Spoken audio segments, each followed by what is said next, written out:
morning, good afternoon, or good evening, depending where in the world you are, and of course, what time of day or night it is either.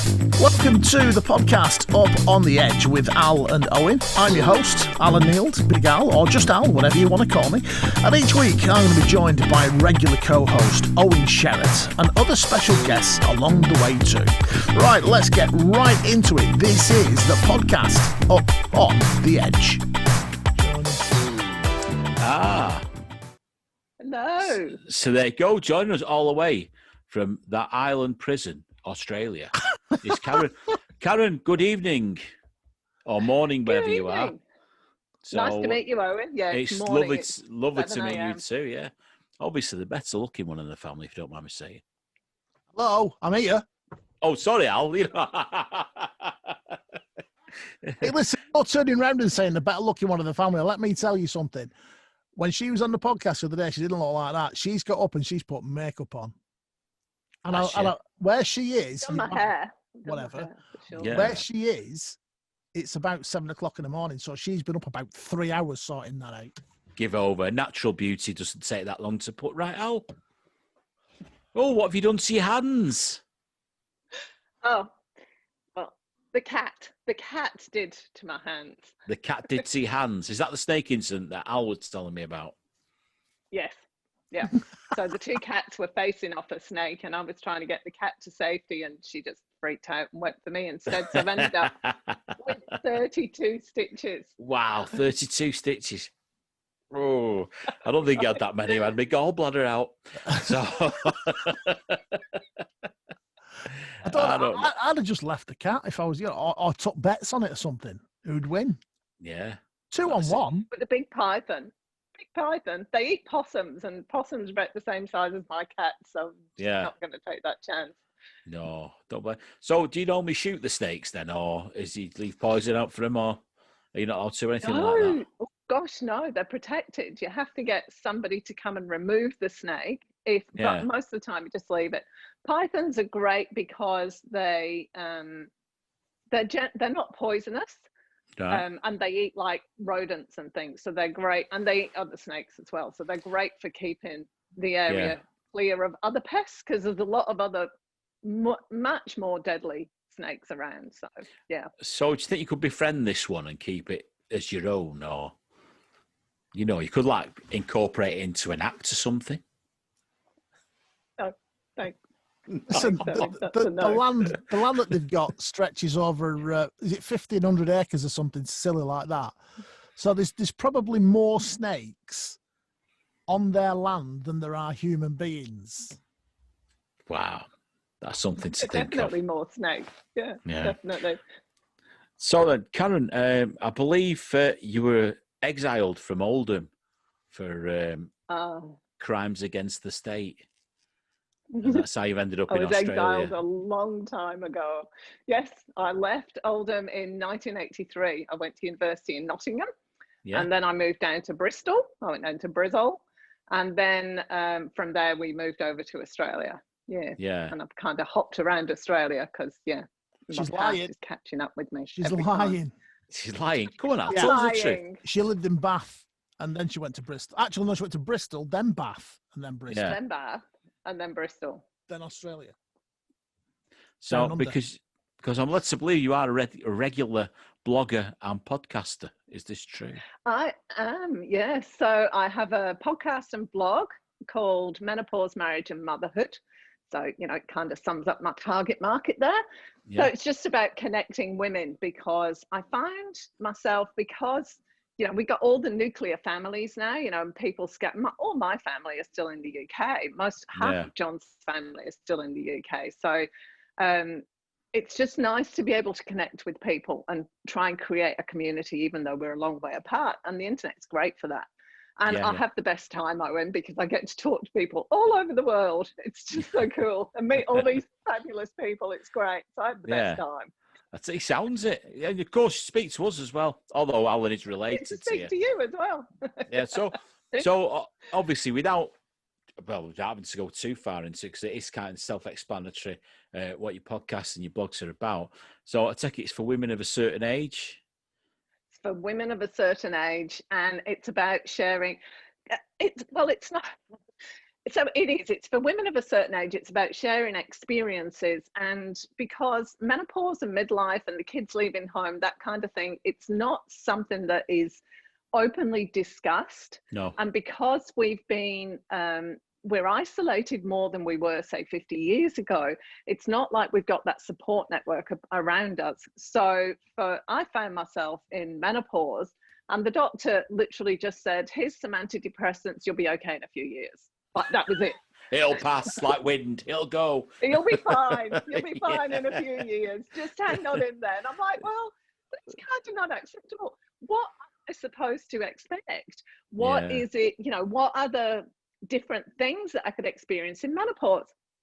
And I only recently found out, I think it's either 34 or 36 different potential symptoms of menopause. And most of them have kind of got sub-symptoms. It's like, whoa, I didn't know that. And it's just, the more knowledge you've got, the better armed you are for dealing with it. So I wanted to do that. And it's just led me into, so I started talking to my friends and having my friends share their experiences and their life experiences. Some people have lost kids, some have gone through broken marriages, whatever, just sharing all those stories. And it's morphed into sharing more menopausal midlife experience, like how do you deal with the kids leaving home? How do you deal with moving across the world and being separated from your family? I'm in a business networking group, and the first day I walked in, and somebody said, oh, this is Karen, she's a podcaster, and this big South African guy walked over to me, like, he's massive, he's about 6'4" and he's about 6 foot wide, and he went in his deep South African voice, I need to talk to you and come on your podcast. I'm like, it's for midlife women. Yeah, but you might want to get his side across. I'm actually going to do that. I'm going to get some guys together to talk about their experiences and what it was like for them when their wives were going through midlife, because that is another side of it. But this big South African guy actually works for a charity that goes in and rescues children from the sex industry in Asia. Ooh, So they actually go in undercover and they rescue the children, and they put them through therapy and train them to do, like, I don't know, beauty therapy or, whatever. They've got a patisserie, and, they're training all sorts of things, and they rehabilitate these children. And that's amazing. So he's been on my podcast quite a few times now. But So what were you saying, Al? I forgot now. Hi, I'm your brother. I just thought I'd better say hello because I've not got a word in the last 10 minutes. How are you? I'm healing. Thank you. I'm good. Excellent. Thank you. So what made you pack your bags and leave the beautiful, picturesque fishing village called Oldham? Well, it was actually John. I've got to be perfectly honest. I had no desire whatsoever to move to Australia. That's the ginger-haired Scouser that you married? That's a ginger-haired Scouser who's still got the Scouse accent, after 30 years in Australia. Can't cope with ginger-haired people, mate. I'm just going to put it out there. Cheers, Al. You know you love me, really. So, but it must be really interesting, obviously getting other people's views on what they're going through and compiling all the different stories that come along. Yeah, it is. It's so fascinating. There's a connection, there's a similarity between what people experience, but there's massive differences. So, like in Western society, we were watching a rubbish movie last night, some Christmas movie that's got Kurt Russell as Santa Claus. Like, it was pretty good, but it was a kids movie. You've seen it, have you? Yeah. And then Goldie Hawn turns up, and I'm like, I really love Goldie Hawn, but why did you feel the necessity to plump your face out so that you don't look like yourself anymore? No. And it's that kind of thing that it's like, I'm not comfortable with that. Getting old is part of life, and rather than looking on it as a negative, why don't we look on it as a positive? Because I'm not the same person I was 10 minutes ago, never mind 10 years or 20 years ago. And so, we stopped sharing knowledge and experience and wisdom. We really stopped sharing wisdom. So there was, and I'm just realising now, I said to Alan last night, my hesitation here is, I said to Alan last night, what are we going to talk about? He said, sure, Oldham, Tameside and Rochdale. So you kind of put me on the back foot because I'm like, do you want me to talk about this? Oh, we will do. Don't worry. We've got to come to that very, very shortly. But yeah, no, because it's interesting to know, because I'm sure the people in Oldham, Shore, Rochdale, Tameside, they do have menopauses too, you know. It's not exclusive They do have menopauses too. Before, Yes. No, it's not. And it's like, so I want to change the whole how women and men view going through menopause, because like for us, if you look in Western society, you know, America in particular, it's viewed as, and I hate to put it this bluntly, I don't actually, but this is really cool, it's viewed as being the end of your useful life. You can't bear children anymore, so you're just going to sit around and wait for the grandkids to come along. It's like, it's really shocking when you first realize it, but that is actually what it is. But in the Pacific Islander cultures and in the native North Americans, they view menopause as significant as puberty. They celebrate because they celebrate it, because how they view it is, when a woman is menstruating, she's putting her energy on all sorts of levels into producing and rearing children. But when she stops menstruating, she is then able to share her wisdom with the community as a whole. She retains her wisdom and she can give her wisdom out to the best benefit of the community and the society. And that is so much powerful than, oh, you just sit over there in the corner and, you know, wither away and look after the grandkids when you're called on. It's a completely different way of looking at it. And I think that's so important, because all of us, we've all reached a certain age in life, and we all know a lot more than we did 20 years ago, and we wouldn't do the stuff we did 20 years ago or 30 years ago. You couldn't pay me enough to be a teenager again, by the way. Not enough money in the world. Are you serious? That's ludicrous. It's ridiculous that you even say it. See, no, yeah, but Karen, on the same scale, I get what you mean. I would like to be a teenager in this day and age. I'd love to go back and be a teenager again. But not nowadays. I wouldn't want to be. Would you do things different, Owen? Some things, yes. I'd have kept my hands in my pocket for starters. You know, don't know what he means, Karen. And I'd probably played a lot more football. But I mean, I'd have done some things differently. Yeah, definitely. But hindsight, what they say is knowledge is wasted on. Is it so much wasted on youth, isn't it? I think even Robbie Williams sings about it. He does actually. Yeah, he sings that line, doesn't he? Youth is wasted on the young. That's what I was trying to think of. Yeah. And you know, it's because times do change, and you'll never get that time back. So I've got a third in me, a reincarnation. And I think what happens is your life starts again, because that's what deja vu is. It's the points in your life where you've made decisions, and deja vu is, I've been here before. Do we do this? Do we do that? And if you've learned from your mistakes, you do something different.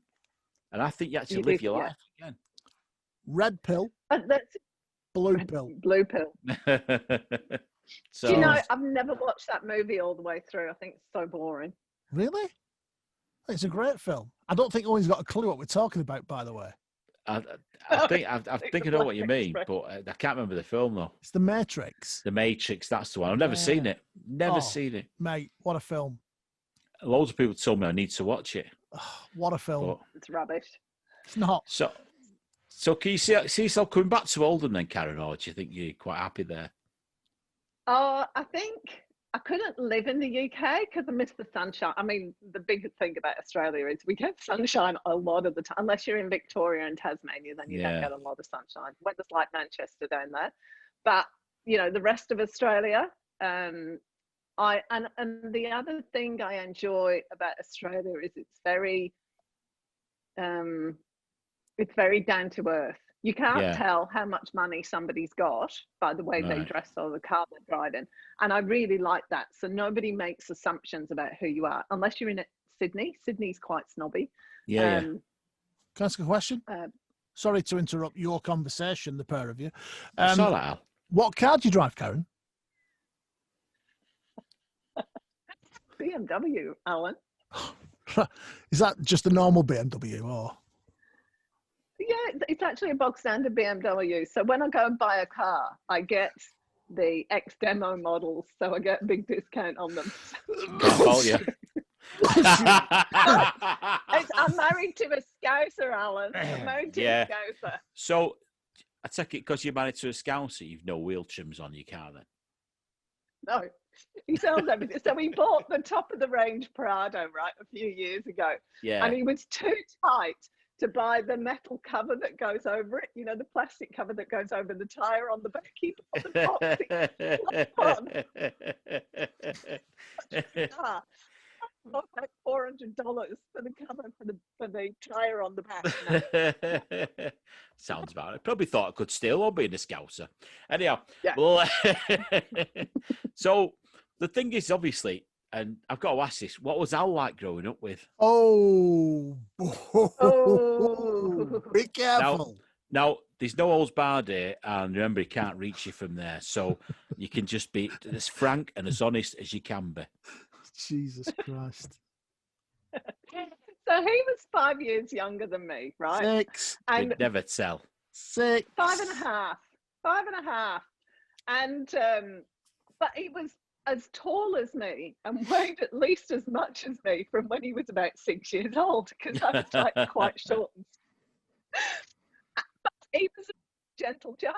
So because of his size, because he was so much bigger than everybody else at school, particularly when he was in like infants and junior school, he used to get picked on, and I used to get really annoyed about it. Yeah. So did you used to fight his battles? I used to fight it. I was really mean to him, but I used to fight. Nobody else could be mean to him because he was my brother, and the only one that was going to pick on him and beat him up was me. That's right. It's the way to be. Do you know, I actually remember having an argument with her over the pots being washed on one particular occasion, and I was sat on the sofa in the middle room. We lived in the posh house, don't forget, so we had 2 reception rooms.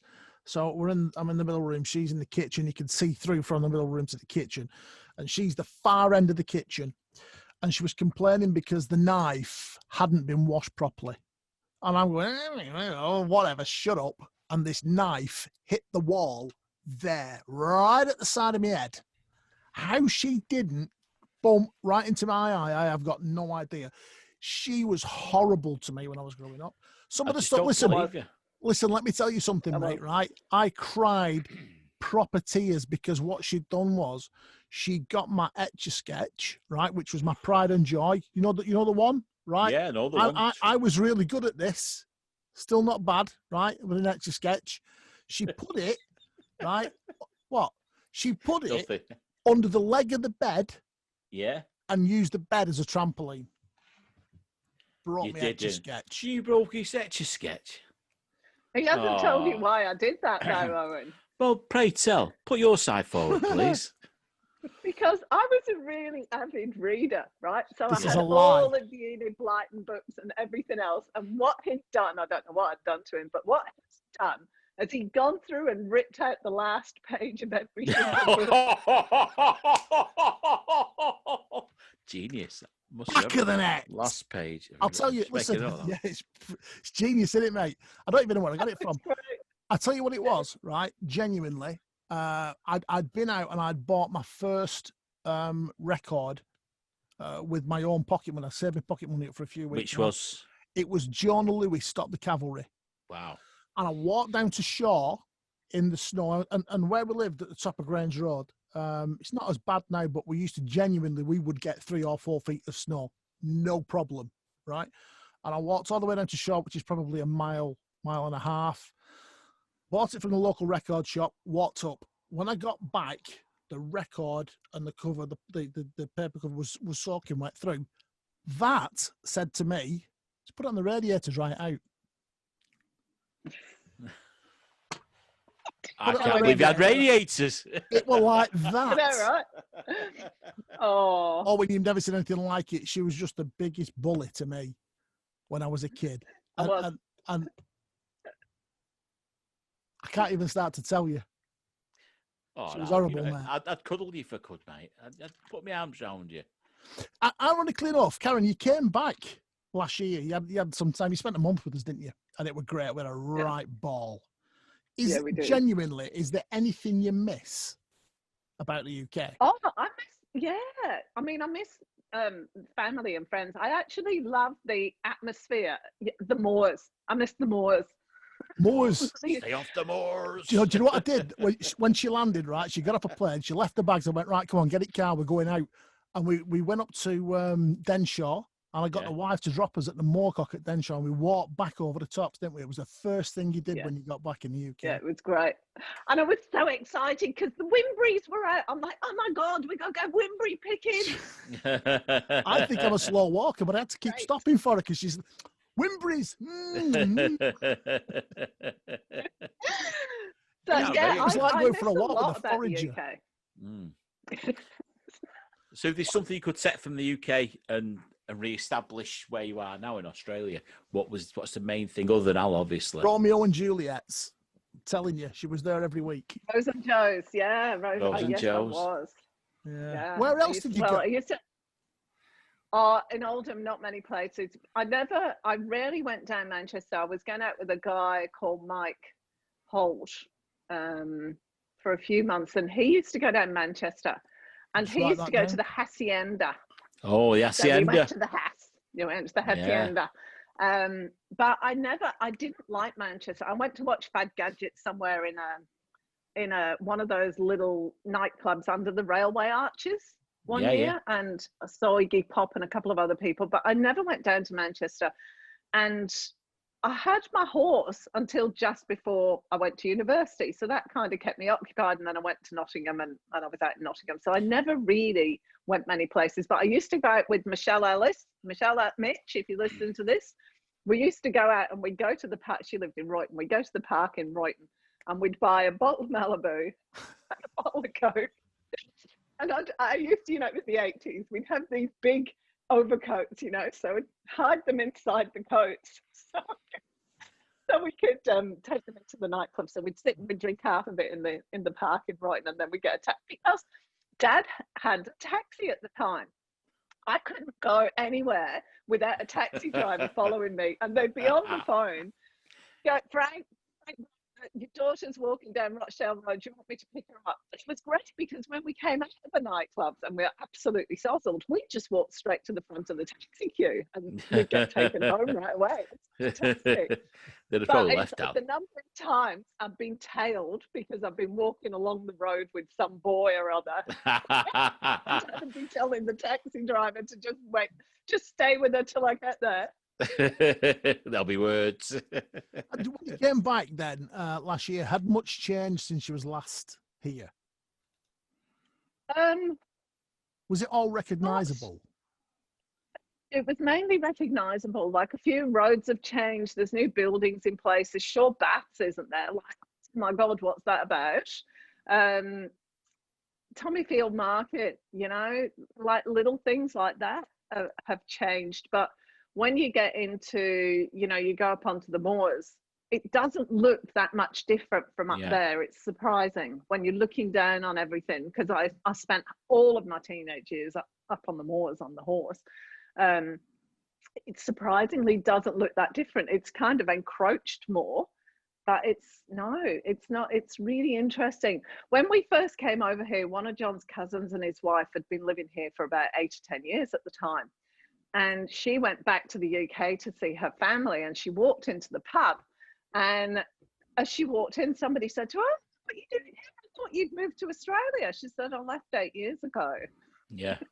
They were all still going to the same pub. It was the same people in the same seats in the same pub. Yeah. Drinking the same crap beer. Yeah. Oh, man. Great, I mean, sadly, I was just saying we were looking in one of the papers earlier on, and which is all online now. Romeo and Juliet is coming down. So that's, I don't know what they're going to do with that. And Tommyfield Market, you've just made reference to that one. They're actually moving the whole of Tommyfield Market and the indoor market. They've Oldham Council of last week before, they've purchased the Spindle Shopping Centre. So they're going to gut that out, and they're moving the whole of the market indoors into there, and then put some shops on the outside. So I don't know what that's going to look like. But there was also, there's rumours of them pulling down the Civic Centre. Yeah. And we were talking to Patrick the barber earlier on in the week, and he was saying, wouldn't it be a fantastic idea if they kept the Civic Centre, because it is an icon. It's one of those landmarks. You know, you're driving up Oldham Road from Manchester, and you know, you can see it from the centre of Manchester. But put a restaurant, not necessarily a posh one, but I don't know, maybe a fish and chip restaurant or something like that, right on the top, because the views from up there are ridiculous, you know. So you could do so much with what we've actually got if you just sort of open your mind. And when he said it, both me and Owen just went, oh, what a fantastic idea. Why haven't we thought about that years ago? You know, what do you miss though? What do you mentioned the moors and one thing and another. Is there anything? Is there a landmark or anything that you miss? I mean, you mentioned Shaw Baths as well. There's so I was more of an outdoorsy kind of person. So I miss, like, I know this sounds really weird. We've actually got drizzle here this morning. I'm like, no. I could put up with the rain that you get in England for about 3 months and I'd be like, I'm out of here, mate. I miss that kind of weather because we don't get it here. I miss the scenery and I miss the history. There's, you know, the indigenous people have got 40,000 years of history, but there's no structures or buildings and there's no development. You know, like you can go through like Stone Age buildings, through Roman, through to Tudor, and you know, and onwards, and you can see like the progression of architecture. And I miss that. I miss driving down the motorway and going, oh look, there's a castle up there, or you know, going and exploring Carnarvon Castle, things like that. I really miss that kind of thing, the history. My kids think that if a building's 200 years old, it's like, whoa. Oh my God, I'm like, well, it's not much older than the house I grew up in. Well, exactly, yeah. We grew up in a house that was 100 years old. That's right. Yeah, that's right. Weird. I mean, that's things like in America, aren't they? They're going about history, but their history doesn't go back as far as ours does. You know, that's why they crave the Crown and things like that, and Downton Abbey. So obviously, TV is going to be a little bit different for you over there. Do you still watch Emmerdale on Coronation Street? Shocking. TV's shocking here, swear to God. It's really bad. No, I don't watch Emmerdale and Corrie. We do. I prefer the BBC programmes, and I prefer, the kids have been brought up on British comedies. So let me just share a quick story with you here. When my two boys were really young, Walking with Dinosaurs came out. And I think Ryan would be about 2 and Jamie would be 3.5 going on 4. And they used to sit in front of the telly. And Jamie, the oldest one, would do the dinosaur sounds and all the sound effects. And Ryan would do Kenneth Branagh. So Ryan started talking like Kenneth Branagh. And he's never lost the accent. Like, he sounds English. Yes, he does. Yeah, he does. I mean, he's an actor anyway. He's a thespian anyway, isn't he? But he has got the most. In fact, we should get him on because he has got the most amazing voice, and he keeps popping up on Neighbours as well, doesn't he? Yes, so he's done quite a lot of things on Neighbours. He was getting a regular gig, but then COVID hit. So I thought I'd frozen then. Then COVID hit, and it's just started. Melbourne got hit the hardest. So, like, I think we were talking about it the other day with COVID. In Australia, we've had like 26,000 cases total, and 22,000 of them have been in Victoria, in Melbourne, mostly in Melbourne. So they've been in complete lockdown. But he's just got a new agency, and he's just started working with a new agent, and hopefully it'll start picking up again now as the film industry picks up, because we've started the film industry back again up here. They're filming some Elvis movie or other. It's got some big stars in it. But sorry.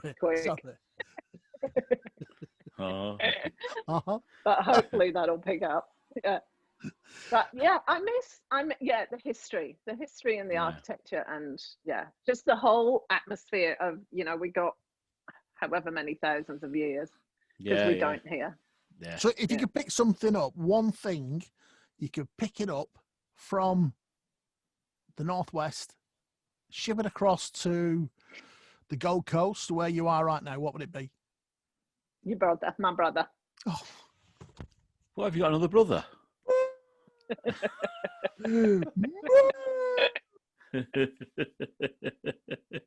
Oh, bless you. Thank you very much. You're very welcome.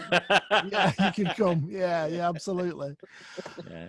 I think we better wrap this up. We've got to the point where time is ticking away, unfortunately. But we need to do. Oh, can I just say something? One of the main reasons why you couldn't pay me enough to be a teenager is because I was so awful to Alan and Dad. I was the most obnoxious teenager in the world. Listen, and I knew it. What I used to do was as well. I don't know if you know this. I used to nick her jeans. She's 6 years older than me, not 5.5. She's 6 years older than me. And when we was growing up, when she was a teenager and she was off out on one thing or another, I'd been nicking her jeans and getting in them. Now really? How'd you do that? Honest to God, yeah. I think you would probably fit in one of my legs of my jeans now. You know how that opens up her hole. So every time you went out, you'd be worried now, won't you? I wonder if you tried that dress on that when I come back in, it was a bit big for me. I used to be able to get in a size 30 jeans. 30. Can we just quickly talk about my Mini? You got. Is it scooter or car? 5 minutes. Go. No, I want you to talk about my Mini. So my dad, I'll just fill in the background story and then Alan can finish it off. So my dad went out, and with my dad's sense of humour, he bought me as my first car this Mini, red Mini. Look, 850cc engine. Right. I want to stop you there. Hang on. It was an Austin Mini 850. It wasn't even one of the crappy British Leyland ones. It was a good Mini. Yeah. It's a great little car. Unfortunately, it was also lined with brown fur. Somebody had seen fit to line the entire Mini in brown fur on the inside. But, it was still a good car. I could live with that. That was my dad's sense of humour. But then I went out one night and Alan said, I don't think you even asked me if you could borrow the car, did you? I asked you didn't, because I don't think you did, because I didn't know what had happened. So I borrowed the car. I'd asked. She said, fine, make sure you're back for whatever time. And I picked up a friend of mine. Fill it up with petrol. We used to put £2 in at a time. You and your mate would go out, you put £1 a piece in, wouldn't you? You know what I mean? And it was either Phil Staples or Gary Leach, Mooney, who was talking about, my man brought that carpet beater over his ass. Yeah. So it was either, do you remember that? There you go. She's got it. So we went up to Greenfield, where the Royal George pub is, and in between Greenfield and the Royal George pub is quite a long straight road and then a humpback bridge. Okay. And we were seeing how far we could jump the Mini over the humpback bridge, right? And we genuinely, I had all 4 wheels off the ground on this humpback. It's since had calming measures on it, right? But we had all 4 wheels off the ground. And up to a few years ago, there was still the gouge marks in the road where we were bottoming the car out, and we were doing a good sort of 25, 30 feet. We were getting a good distance.